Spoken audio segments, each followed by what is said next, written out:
gani Joseph Abdalla Meza ukizungumzia umwishi, kwa sababu alikuwa kwanza ni kiongozi, lakini alikuwa ni mlezi katika kila pahala alipofanya kazi. Na ukiangalia wasifu wake, Joseph Abdalla Meza amekuwa mtendaji kwenye serikali katika maeneo mbalimbali. Amekuwa katibu mkuu wizara ya kilimo, amekuwa tawala za mikoa, amekuwa ofisa makamu wa pili, yani amekuwa paka katibu wa mipango, amekuwa mwenyekiti wa bodi, kati ya wenye viti ambao wachache sitapata kuona rais wa nchi anawaamini kwa wakati mmoja kuwapa bodi mbili kubwa. Bodi ya bandari ndio entry point ya nchi, na bodi ya PBZ ambayo benki ya serikali tuseme. Kwa kweli Mzee Meza alikuwa ni mtu wa aina yake. Lakini katika ukizungumzia mafanikio ya kodi na mapato, wao ni miongoni mwa found member wa ZRA, kipindi kile tunaitwa ZRB, na katika chama amekuwa ni sisi, anakuwa ni mwalimu wetu kwenye chama. Amekuwa mjumbe wa halmashauri ya taifa, lakini amekuwa ni mwenyekiti wa bodi mbalimbali za mashirika ya chama.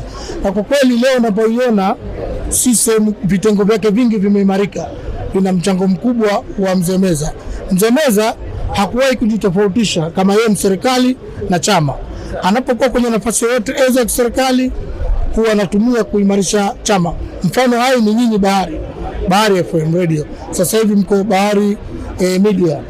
Kwa kweli mchango mkubwa wa Mzee Meza kufikia hapa leo ni yeye. Ameasisi mambo mengi, lakini mara ya mwisho bahati nzuri mimi alikuwa mtu wangu wa karibu sana. Tulikuwa tunasafiri na kamati mbalimbali Pemba, bara hapa. Mara ya mwisho mimi nimepata bahati kwenda kumuona pale Muhimbili.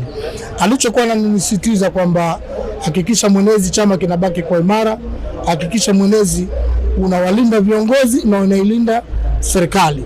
Kwa maana Mzee Meza alikuwa mzalendo wa aina yake, lakini kikubwa zaidi Mzee Meza alikuwa anapenda umoja, na hakuna hata mtu mmoja katika maeneo yote Mzee Meza aliyofanya kazi atakayenibishia hayo ninayozungumza. Amekuwa ni kioo na kielelezo cha kiongozi mwema, na ndio maana viongozi wetu wa nchi walikuwa wanamwamini wakati wote.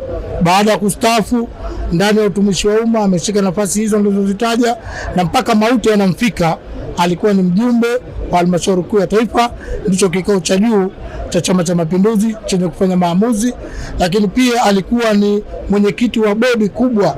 Nimesema umauti unamfika Mzee Meza, yeye ndo mwenyekiti wa ile eneo hapa tulikuwepo, bandari ambayo ndio entry point ya nchi yetu. Lakini pia ukizungumzia PBZ ambayo benki ya watu wa Zanzibar, yeye ndo mwenyekiti wa bodi. Sasa mtaona ukubwa wake na uwezo wake na imani ya viongozi wetu.